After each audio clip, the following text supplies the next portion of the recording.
Welcome to the Confessional Close-Up. My name is Christine Cisneros, and I'm so pleased that you are joining me here. The things that we think need our protection or help sometimes are not those things. They are things that are eternal and will always be. Love, joy, and things like curiosity. Those will always be an inherent part of the fabric of humanity, because that's what we're made out of.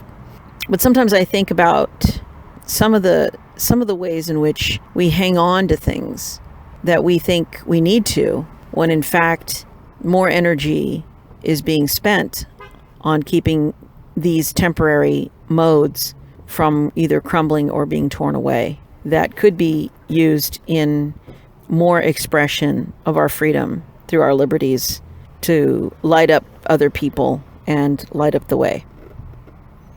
An example of that is that recently I gave up, this is actually a week ago tomorrow, this is, what is this, Tuesday, so I think this is the 15th of September 2020, and last Wednesday I informed the station that I'd been at, the radio station I'd been at for 9 years, that I would no longer be broadcasting because of the mandatory mask requirement policy that they have implemented, as so many places have.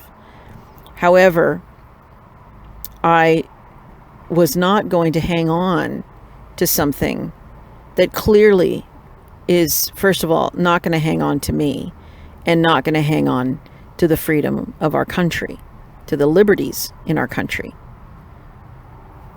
This was a painful decision, I guess I would say. There was some pain involved, but it wasn't a difficult decision to make. It was very clear.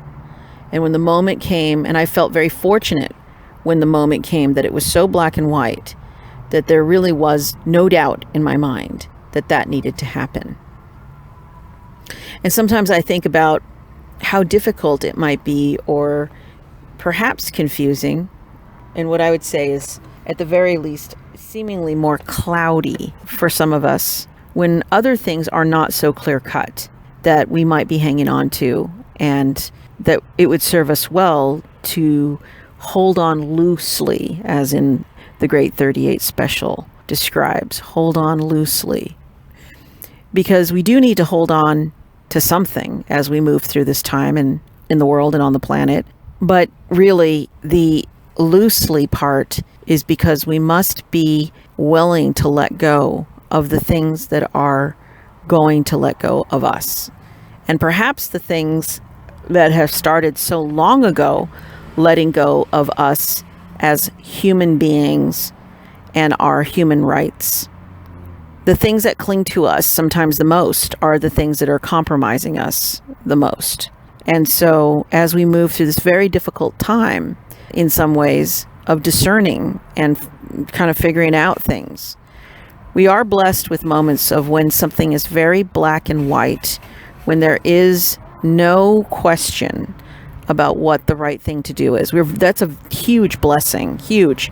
And I've said this before, that when I left my religion that I had during most of my childhood, that it was very clear cut for me. And even though it was very painful, and I had quite a bit of loss through that, because I was shunned after that. That's the practice in that religion. I really felt as though it, later looking back, how fortunate I was, how lucky I was, that the choice was so black and white. There was no gray. And so even though it was a cut, it was a clean cut. It wasn't a serrated knife that was tearing through tendons and skin and trying to get at where the separation would be, and trying to find a path where the blade could cut and thus the healing could begin after that. This is something that I felt as though happened with my decision to leave that station after 9 years of broadcasting and 389 shows. I felt as though I was very fortunate, because the stand I took couldn't be mistaken for another kind of stand that I could have taken, very black and white. And so I guess my message today is not so much that these black and white situations are going to be plentiful and come along in the absolute perfect of moments. They're not. When they do, when they are there, feel blessed that you are in a position with your faith, with your love, with the light that you know you brought here, and with the backup that you have. We may not know what the next move is, but we do know one thing: as we make these decisions, whether they are black and white or whether they are gray, when we make the decisions to do the best that we can about what is right, what we know, and this is what I'm learning, it's a very sharp learning curve for me, but what I'm learning now is that I may not know what's next. And indeed, even if we think we know what's next, we may not. But what I do know is that I will be shown, and that God will show me, and that there will be things that will open up that could not open up if I was not hanging on loosely.